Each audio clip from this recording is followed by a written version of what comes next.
Welcome to Rooster Radio, a broadcast dedicated to supporting and promoting local artists in the Gaston County and surrounding areas.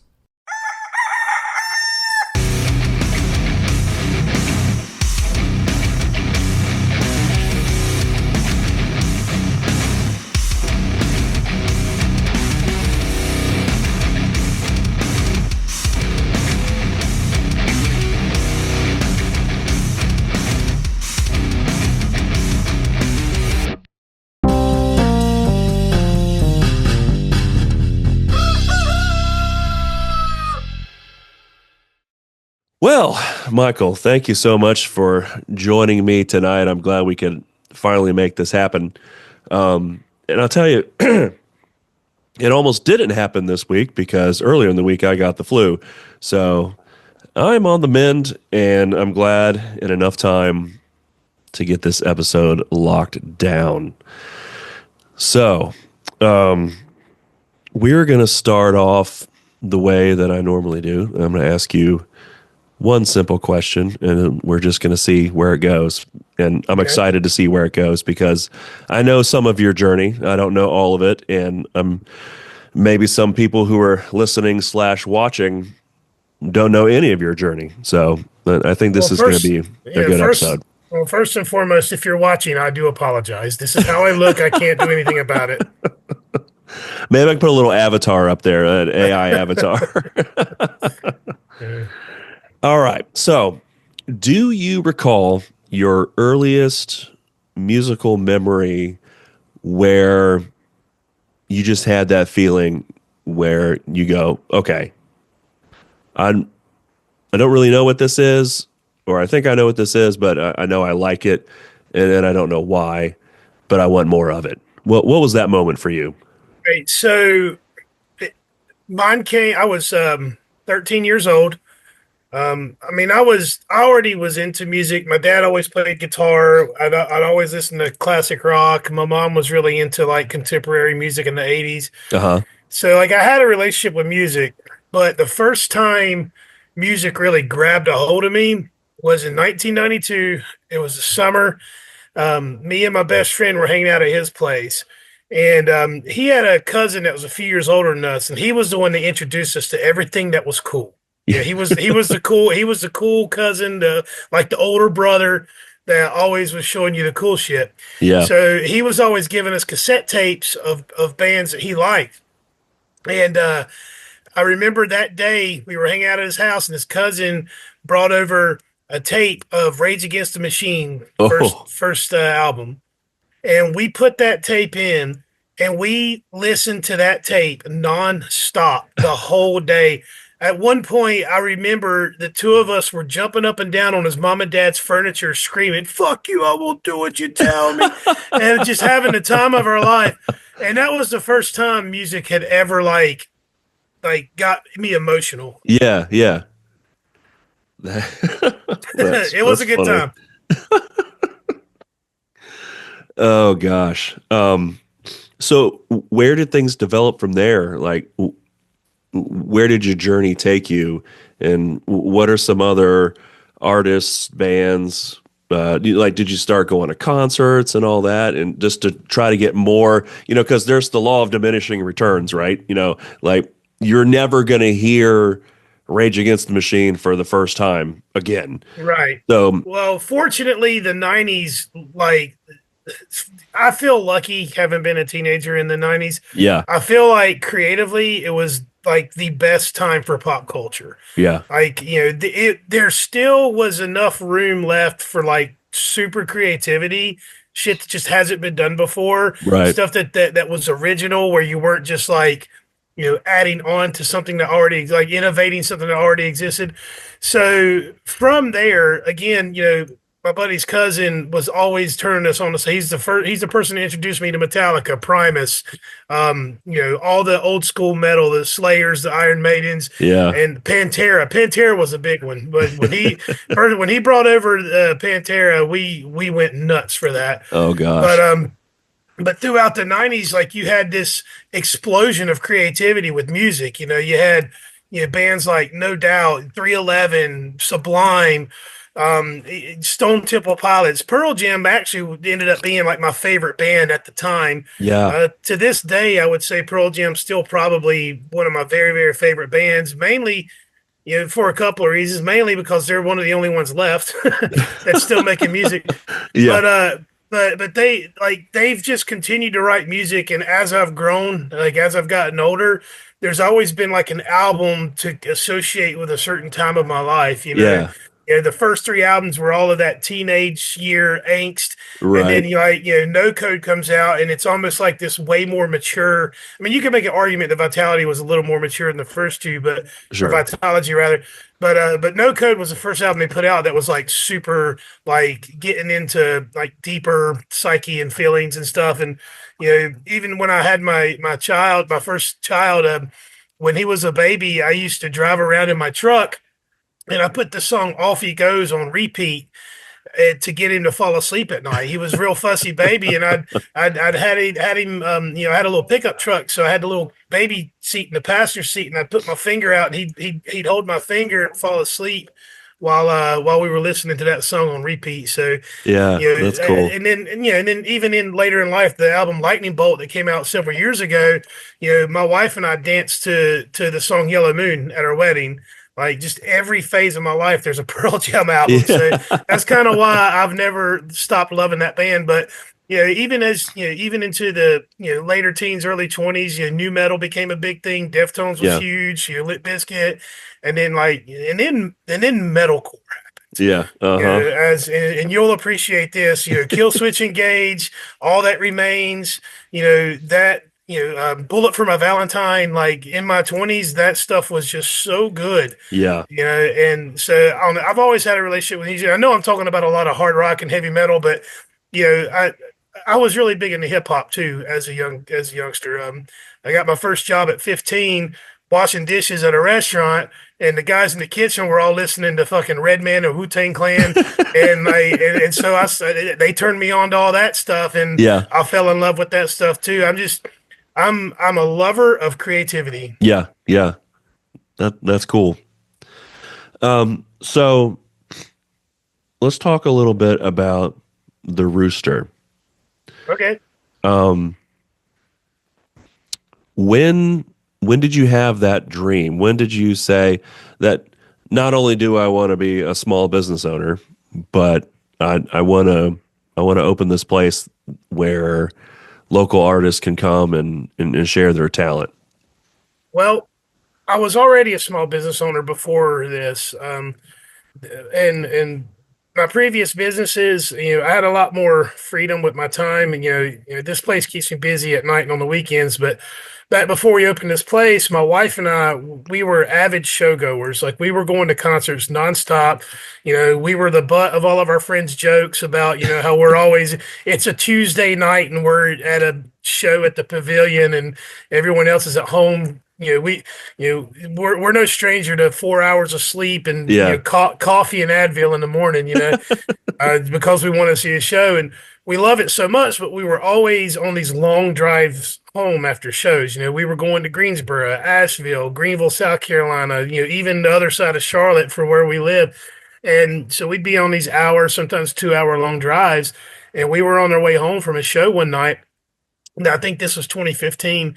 And we were just talking in the car on the way home about how cool it would be if Gastonia had a place. And we were at Ground Zero. So we were talking about how cool it would be if Gastonia had a place like Ground Zero. And, it was kind of like a quick, like, oh, how cool would that be kind of conversation. Yeah. We didn't get in depth, but we talked a little bit about like, man, we could find a place on the west side of town and, blah, blah, blah. And then, we didn't really talk about it after that. Well, fast forward a couple years later, it was around October of 2018. So 3 years later, I had a business that was doing okay, but I was very, very unfulfilled with that business. Yeah. And back before I had a family, what I did was I ran restaurants. I managed and worked at bars and restaurants pretty much my entire adult life until I was about in my early 30s. So I knew how to run a bar. I did it a lot. And so I found myself very unfulfilled with my business. and my wife started to take notice that something was off, like something was wrong. And one night we were sitting out on our patio, and she she broke it down, was like, what's going on? And I told her, I was like, I think I made a mistake with this business. I like there's not a lot of challenge to it. It's very monotonous. Just the lack of a physical and mental challenge was leaving me very, very unfulfilled. And I was like, I think I Yeah. made a mistake. And she basically was like, "Well, figure it the fuck out and make a change." And I was like, "All right." So the ensuing weeks, I started thinking about what could I do, and during that time as a small business owner, I got really involved with the business community here in Gastonia. So Okay. I was a member of the chamber. I had even been selected to participate in like these leadership programs that are sponsored by different nonprofits around town. People started to kind of notice me as a business owner that was active in the community. Yeah. And I was asked to join some boards for nonprofits, which I did. I was on the board for Capabilities, which was an organization that catered to disabled kids. I was on the board for Junior Achievement, which is one of the oldest nonprofits in America. If you don't know anything about that, it teaches school age and high school kids about financial independence and financial literature and stuff. So it's Okay. about teaching kids about money. Yeah. And I was also on the board for the Gaston County Museum for a couple of years, so I was really active in the business community. And because once you do that, when you start showing up, when you start becoming a member of the business community, people just start asking you to come do things, and you Right. start to get privy to more information, right? So through some of those programs I participated in, I was able to meet a lot of our local leaders, mayor, county commissioners, the school board, the city council. I got to know all these people on a personal level, and a professional level. And so I started to learn about all these things that were coming down the pipes for our community before, everyone else knew. And one of the major things was the baseball team that's here in town. The city had plans to build a baseball field to start attracting bigger regional and national events. Hmm. And at the same time, there were developers that were investing in property in the downtown Gastonia area to build more housing, like apartments and condos. So, with the knowledge of this stuff coming to town and seeing all of the wheels that were spinning, the one thing that I wasn't seeing was entertainment. And it's Yeah. like, well, that's great. We're going to get people down here, but what the fuck are they going to do? Yeah. Not everybody's into baseball. So,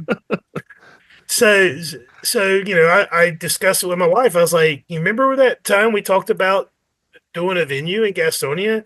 And she's like, "Yeah." I was like, "Well, what if we did that?" And then we started to kind of play it out in our heads how cool it would be.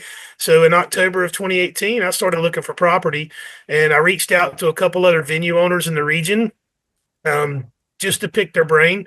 I didn't get a lot of call backs, but I got a couple. They don't And want to the give away the secrets. Yeah, yeah. I mean, who the fuck is this guy? You know what I mean? I get it. I get it. Yeah.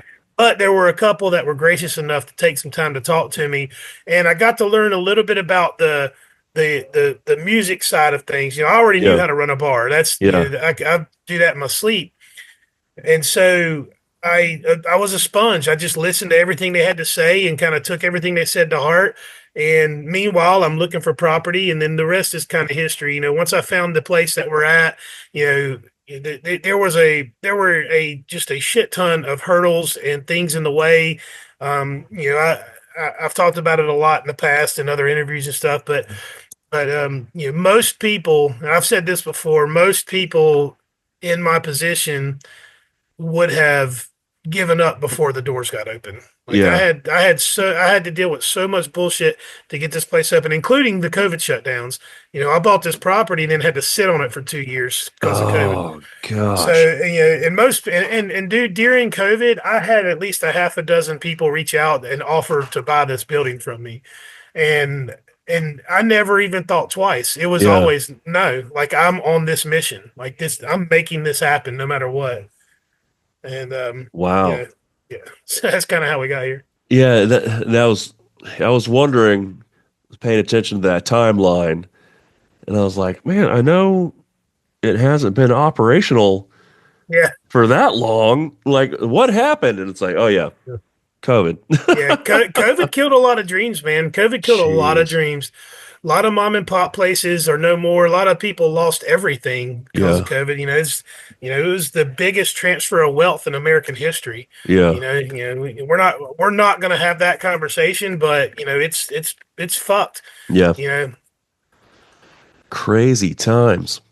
So, you mentioned, or yeah, you said that you can run a restaurant, a bar in your sleep. And, I've always heard stories of people who, just because they like something, they think that they could do it. oh Or, yeah, they go somewhere and go, oh, I can own a place like this and run it 10 times better. So being a lover of music, did that, did you feel like, oh, well, I'm qualified to be a venue owner because I get it, you know? that's exactly why I reached out to other venue owners. Yeah. Because that was the one aspect of this business that I wasn't very familiar with. Now, I've worked in bars where we've brought in live music before, but it was always like cover bands and shit. Right. So I had a little taste of it, but that's why I leaned on the experience and the wisdom of people that did it before me, and I took everything they said to heart. I took notes. Yeah. And when I started building my website, if you go to the booking tab, you'll see this blurb, this like 3 or 4 paragraphs about booking shows here. And a lot of that I got out of what I learned from other venue owners. And, I wasn't really scared of that part of this business at all because, you know, the the door pays the bands, right? Like that's Right. kind of how that works. Like Yeah. the only and in fact, it's actually turned out a lot better than I thought it would be dealing with artists all the time. One thing that I was afraid of, just knowing what I know about artists and the culture of you know the way artists behave and stuff. Right. I was expecting to deal with a lot more of people's bullshit. Some prima donnas. Yeah, like people that are people that are super over emotional and people that are real flaky. And Yeah. don't get me Yeah. wrong, there are people out there that are super flaky. There are people out there that are super emotional, but it's not every single artist you work with. Most Right. artists, most people that are especially, and maybe that has a lot to do with the original aspect of things. I find dealing with like the original bands for the most part, everything I say about this subject is all kind of based on personal experience. I'm not stereotyping and I'm not throwing a blanket statement over Sure. everybody. But for the most part, people that write their own music and do their own thing, they're pretty strong individuals, pretty strong Yeah. personalities, and most of them have a head on their shoulder. You got to have some level of intelligence to be able to write something that's good. Right. So that was actually a pleasant surprise for me that it wasn't quite as difficult to deal with artists as I thought it might be. Yeah. That's good. It's actually customers that are the bigger pain in the ass sometimes. Well, what do they say? Like working at customer service would be fine if it wasn't for the customers. Yeah, yeah, yeah. People come in here and they come to a show and then people are like, "It's so loud." It's like, well, yeah, it's a fucking concert. Like, of course. What do you it's loud. expect, buddy? We have earplugs. Yeah. Oh my gosh. So kind of touching back on your involvement, like getting with the Chamber of Commerce and that kind of stuff, is that what really drove the community angle that's tied into the Rooster? Well, kinda. Yeah, kinda. I have to admit, going through the programs and the trainings that I went through, it was a bit of an eye opener about the mechanics of a community and how things work. All Yeah. of the moving parts that make a community. You can drive through every state in America. There's towns that are thriving, and there's towns that look like complete desolate shitholes. Right. Right. And the reason why a lot of those towns look like desolate shitholes is because there's no leadership. Yeah. Now that's not to say that people haven't tried, like Gastonia itself suffered from becoming, back in the early and mid 1900s, this was a huge thriving community because of the textile industry. Mm-hmm. Textiles, we have the Catawba and South Fork rivers here in Gaston County. And so there were, at one time, there were like 20 something textile mills here in Gaston County, creating wealth for the community. It was a booming industry. But then with the invention and innovations of automation, all those jobs went away. Yeah. All those companies went overseas. And then this became, kind of a poor community. And on some levels, it still is in some parts, but it's on the rise. And a lot of that has to do with leadership. The leadership here in Gaston County over the last, several decades have made the investments and made the hard decisions to try to attract, better paying jobs, businesses to come to this town. And, I care about this. I did the same thing every kid that grows up in a small town does. I got out of high school and I got the fuck out of town. Right. And I moved away and I lived out near Raleigh for, most of my 20s. Okay. But right before I turned 30, I moved back home. And when I moved back home and settled down and got custody of my kid, I started to realize how much I do love living here. We've got the rivers, we've got the mountains. We're right next door to Charlotte. We're not far from the beach. We're not far from Asheville, Boone. It's such a beautiful area. And, I started to really appreciate this community a lot more as a grown up, having left and come back. And when my wife and I had that discussion, when I found myself in that spot being unfulfilled professionally, I wanted to make sure that the next thing I did mattered to more than just me. It had to matter to more than just me. Yeah. And so the more, look, I had so much time to plan all this out because of COVID. Like never mind the fact that we got right to the point of construction and had to stop. That was almost a 2-year process in and of itself. Yeah. Finding the property, buying the property, demoing the property, bringing in architects, bringing in construction companies, talking to the bank, all that shit took time. Yeah. It was a lot. And then, and during that time, I had to write a business plan, like banks, you don't just go to the bank and say, I need money. I want to do this. You have to plan it out. Yeah. So, I had to put together a business plan. How were we going to do this? What were the, specifics? Yeah. And so during all of that, I had time to think about this stuff. And the more I thought about it, the more important to me it became to make this place about community. There's also outside factors that contributed to that. Remember in between 2018 and 2022, it was very tumultuous time politically in this country. Yeah. Man, I don't want to get into a political discussion, but one of the things that I started. Oh, why not? Look, I'm right down the middle, man. They're both full of shit. None of them care about you. Okay, none of them. If you want, and this is what I tell people that do want to talk politics with me. I tell people this. If you want to make a difference, you can do it on a local level. You're not going to fight the machine. No. But you can make a difference in your community. And I took that shit to heart, man. Like, I mean, yeah, there you go. And that's what I did. I found something that could make a difference in my community. I saw how people were kind of scattering to their ideological corners, so to speak. It's like, well, if you're this type of person, this is the place you go. If you're this type of person, this is the place you go. And I did not like that one bit. Yeah. We need discourse. We need people interacting with each other, with people that don't feel and think the same way as them or look like them.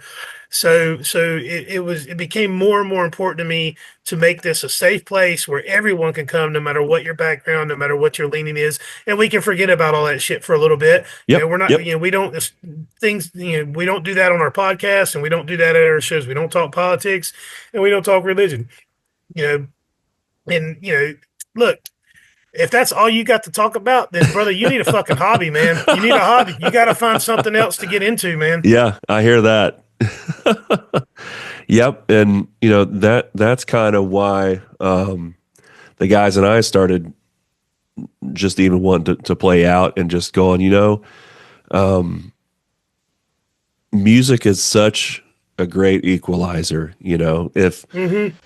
if nothing else, that's probably the only thing that people can agree on for a certain amount of time. You know, like if you're going to a metal show, doesn't matter if you're left, right, gay, straight, Jewish, Christian, whatever, you are all there to enjoy that show.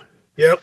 And you're all, whether you know it or not, you're part of a community, you're part of a family, and you're all kind of on the same plane for That's those exactly few right. hours. And Yeah.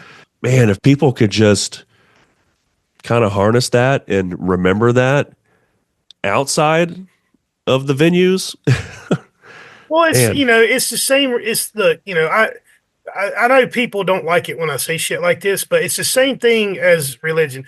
People go to church, and they kind of cleanse themselves for the week, right? or whatever, is when you get overcome with that, I grew up Pentecostal, so it was the power of the Holy Ghost, right? You get overcome with that feeling of emotion. It's the same feeling I get at concerts. It's less about, you know, it's less about where you're at. It's more about, what's going on around you and Yeah, yeah, the moment that you're in. yeah, I've been overwhelmed by emotions so many times at concerts to the brink of tears even. yeah, I've been to shows like I remember the first time I saw Violent Femmes, I cried. I love that band. That was one of the first bands I got into back when I was 13. Yeah, the Violent Femmes was one of my very, very favorite bands. Still to this day, one of my favorite bands. I fucking love Violent Femmes. But I didn't get to see them till I was in my late 20s. yeah, So, it was almost 15 years I've been loving this band and never got to see them. But when I finally got to see them, I was just overwhelmed, man. yeah, I couldn't hold back tears. And same thing happened to me at the when I saw Pearl Jam back in 2015. Now or 2014 or 15, I don't remember. I think it was 14. Anyways, they I remember I told you I used to drive my son around and we listened to Off He Goes, right? yeah, yeah, Now, I don't know how many people listen to this are real Pearl Jam fans, but it's a deep cut. Like it never made radio. It's a slower song. But I'm sitting there at the Charlotte Coliseum, just enjoying, like, it's a 3 hour Pearl Jam show. They're doing their thing. I'm loving it. My wife, my fiance at the time, now my wife, she was right there next to me. We were just enjoying the hell out of this show. And right in the middle of the show, they're in between songs, and McCready picks up an acoustic guitar, and those first couple of notes of Off He Goes starts playing, and just immediately I was just hit like a fucking brick, dude, yeah, like a brick to the head. Tears just started coming out of my eyes. I could not believe I was hearing this song. yeah, Like you never think you're going to hear one of those B-sides at a show, yeah. and then it just kind of throws you back to a moment in time. And that's what I'm chasing every night, basically. Yeah, yeah, and Yeah. I was going to ask that if that's kind of part of it, where again the law of diminishing returns. You know, you're trying to do that for yourself just to kind of get that high again, or that feeling, but then you're also part of other people's journey Yeah. for that time. And do you ever sit there and go, man, I hope there's somebody here tonight that like if a young kid comes to a show or something, that may have been their first show, And and like you're part of their musical journey. Like, how cool is that? it's funny you say that because I actually do talk about that a lot, about how, one of the things that, when I get to daydreaming about stuff, when I get, even before I got this place open, one of the thoughts that I had that has kind of stuck with me was like, man, we can save a life with this place. Like, could you imagine some 17-year-old high school kid that just fucking hates his life? He hates Yeah, school. He's got no friends, and he's literally one bad day away from eating a bullet, right? yeah, And then he comes to a show at the Rooster, and he's standing there in the crowd, and he sees this band playing in front of him, and they're singing, and he's starting to feel it, and he gets overcome, and he gets overcome with emotion. He starts to feel the music, and he starts moving and dancing. He starts to smile. And he starts to have a good time. It's just like the first show you ever went to where you were blown away. yep, And then that kid goes home that night feeling better than he's felt in years. and maybe things aren't so bad, right? Maybe Right. I'm going to go back next week. I don't care who's playing. I'm going back. That was a good time. I found my people, Yeah. and Yeah. that's how I feel about live music and concerts. I'm getting emotional. That's how I feel about live music and concerts, and that's kind of why I love doing this so much, because I get to be surrounded by my people. You know what Yeah. I'm saying? Yep. Man, that's awesome. Oh, our little clock is counting down. For some reason, Oh, I can do this all night. this only gave me 40 minutes. But no, I think that's all good stuff. Yeah, I don't know. I kind of see maybe having another discussion with you at some point and just kind of digging deeper and maybe looking behind the curtain a little bit, maybe talking more about, the day in the life of a venue owner and, like all the meat and potatoes of how all that works and maybe even talking a little more about just rooting in the community and kind of what that looks like. Talk about some of the partnerships that you guys have and how all that started and everything. But maybe we could just use this as an introductory to a 2 or 3 part series. Yeah, I'm more than happy to, man. I'm pretty much an open book. I don't talk too much about my home life, my family and stuff. Every now and then I bring up my wife or daughter on our podcast, but I try not to talk too much about this stuff because uh, that's for me. That's Yeah, not yeah, really yeah. anybody else. That's really not really anybody else's business. It's, Totally get it. my home life is my home life. I don't know. Most people probably saw a few weeks ago, I put a post on my Facebook page. It's like, if you have anything Rooster related, direct it to Yep. the email. I'm not going to be Got to have those responding. boundaries. Yeah. I said, I'm not going to respond to any more messages on Mondays and Tuesdays because that's my family time. Because it does, like, it starts to, doing this will bleed into your personal life. In a sense, in a lot of ways, it's who you become. This is who you become, right? Yeah, yeah, right. And when people have that kind of access to you, you do have to kind of set boundaries and be like, okay, well, I'll talk to you on Wednesday. Yeah, Like, right. but and I don't mean, I'm not trying to be a dick or Oh, yeah. I don't want anyone to take it personal or anything. It's not. It's just that I have to balance. The first 2 years of this place was so fucking hard that it just took me completely away from my family for 2 years. Yeah. You got to try to And get some of then, that back. yeah, and then after what we went through at the end of last year, almost losing everything, now that I've come out on the other end of that, my perspective has shifted a little bit, and now, I'm still 100% committed to this place, but not on Mondays and Tuesdays. Yeah. Well, I greatly appreciate you taking the time away from your family to embark on this podcast episode. And This has been fun. I'm sure I've talked way too much, but no, I'm all hyped up on Royal Rooster, baby. this is what I like, just to kind of. I really like the guests to do the majority of the talking. People listen to me enough, so it's more What's about. funny? You know what's funny? 2 years ago, this would have been the most boring interview on the planet. but having because we do the podcast, it forced me to develop this skill. Yeah. You know what I mean? That's awesome. Yep. Yeah, I just like to give people a platform for them to share their story, and Hey, let me thank you, man. First of all, thank you for playing the Christmas show and helping us. Oh man, that was so much fun. Yeah, the toy drive for Hope United. I didn't realize when we first talked that you had a relationship with Hope United, and I think that's fucking wonderful. And I just want to say thank you for caring about that organization. Yeah, it's an organization that's close to our heart as well. Yeah, that no problem. glad. See, it's kind of cool just how because of that, other things happened, and now we're all part of this bigger community, this bigger family, and like you said earlier tonight, being part of something that's bigger, like if you're going to do something, it's got to be different, and if, and I'm not saying like it has to be that way for every single thing that anybody ever does. Like, I'm going to go to the grocery store, but man, I've got to go with a purpose. Like, No, say your no. purpose is to go get some milk. But, like if you've got the platform and you have the abilities,